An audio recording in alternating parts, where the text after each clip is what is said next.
dense, greater accumulations of fuels, lots and lots of ladder fuels, and of course the crowns begin to close in, so you have the potential to get a running crown fire once the flames got up in it. So that was a really profound change. Another thing we did was in these types we began to do timber harvesting, and of course the focus of the timber harvesting was on the pine. The pine were the big trees, they were the clear trees, they were the valuable trees. And so we began by, just as we did on the west side, cutting the old stuff. Only we did it differently. We knew intuitively that these forests were a little bit different than the forests on the west side, and initially, we were doing things based on economic value, but when technical forestry took over, the whole concept here in these forests was one of selective forestry.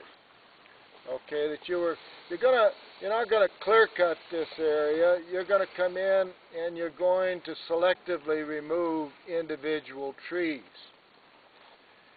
And there are different kind of bases for doing that, and some of it could just be economic selection or what we call high grading, where you just come in and remove the most valuable trees. But ultimately in these forests, the selection forestry, the scientific forestry, began to focus on the risk of bark beetle attack.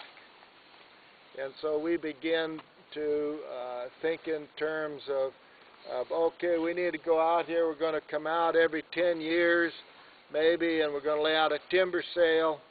And so what we need to be doing is thinking about, trees that look like they're low vigor.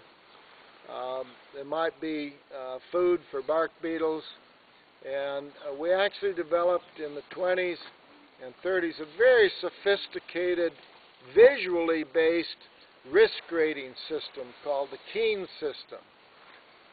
And we're going to give you a copy of Bob Van Pelt's little book on the east side, and in it he sort of duplicates that kind of visual guide, so that you could come out here as a forester and you could look at a pine tree and you knew just from visual characteristics whether it was young, mature, old, very old, and you knew whether it was a high vigor or a low vigor. And so you had age classes 1, 2, 3, 4, and you had vigor classes A, B, C, D. And of course what you were doing was tending to go after the 4 C's and D's, the big, low vigor, apparently low vigor, old growth trees. So selective approach to it. Now, obviously, there's a disconnect between suppressing fires and coming out here and doing selection forestry for pines. Because by suppressing the fire, you were increasing the competition and increasing the proportion of the stand that was actually in more shade-tolerant trees, and making it very difficult for the pine to be able to reproduce. At the same time, you were coming in, and most of what you were taking out were the big pines.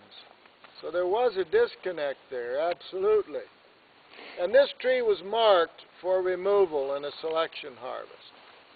And there, I always need to refresh my mind, and I didn't, about the story, but basically very early in the Columbia National Forest, which is what it was at that time, way back in the 20s, I believe, this tree was marked for removal as part of a selection harvest here. And in those days, they marked trees with a blaze. I don't know if you know what a blaze is, but a blaze is when you take an axe and you hack a mark into the tree. With a big tree like that, of course, you just do it in the bark, but you basically make a mark on a tree with an axe. And basically that's how, in those days, they marked trees for removal. They blazed it with an axe. And the ranger came out here and took a look at this tree and said, nope, we're not going to take that one. And so the big dishes that you see in the bark are where he came out here and basically removed the blazes that marked that tree for removal.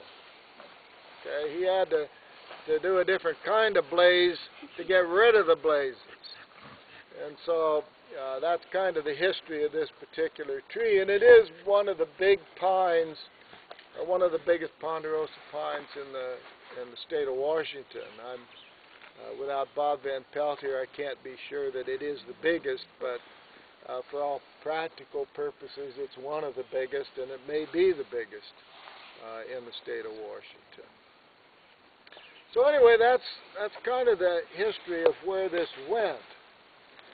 And then, you know, as time went on, particularly after World War II, well, you know, this selection forestry stuff, this really isn't getting the most out of this site. We aren't getting the most production we should, and it's kind of intensive.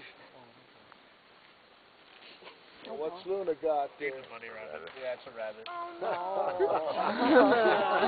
no. Oh, dear. You can't outrun a 12-year-old dog. Yeah, well, I got to tell you, I got a much younger golden retriever, and the day she catches a rabbit will be the, you know, a day to celebrate. I don't know if you heard, Jerry, but there's an owl out there, too. You hear him hooting? He's been hooting while you're talking. Is that right? Yeah. Oh, I yeah. thought I heard it, but I didn't know, like, if it was someone doing it. Yeah, it sounds like Oh, really? Well, I haven't been picking it up. could be right. So, well, good. It's nice when you get that kind of backdrop. So, anyway, after World War II, the Forest Service got into production forestry, and very, very quickly they decided we weren't going to do this kind of selection forestry anymore, and they gradually shifted, not so gradually actually, they quickly shifted to deciding what they were ultimately going to do was to begin to clear cut these mixed conifer forests and grow very large volumes of grand fir and Douglas fir and maybe some ponderosa pine, but they were going to go after volume production rather than production of quality, and obviously with no intention of retaining anything like the character of the original stand, the structure of the original stand. And so, for the most part, the Forest Service gave up that kind of approach and went to a clear-cutting approach here in the mixed conifer. It took several decades for that to spread out. In some places it came on much more quickly. Actually, in the Sierra Nevada, it came on very late relative to eastern Washington and eastern Oregon.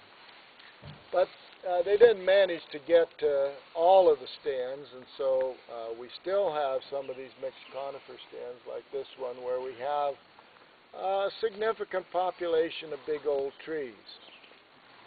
Now, our problem today is several-fold. First of all, we discovered that if you grow dense stands here, you get real problems. You get periods of time, decades, when things go very well, the trees grow fast, and then you hit a dry spell, and you've got way too many trees out here. And the trees get weak, and particularly the grand fir, to some lesser extent the Douglas fir, get hit by a number of insects, mostly defoliating insects. Spruce budworm, Douglas fir tussock moth, there's several of them.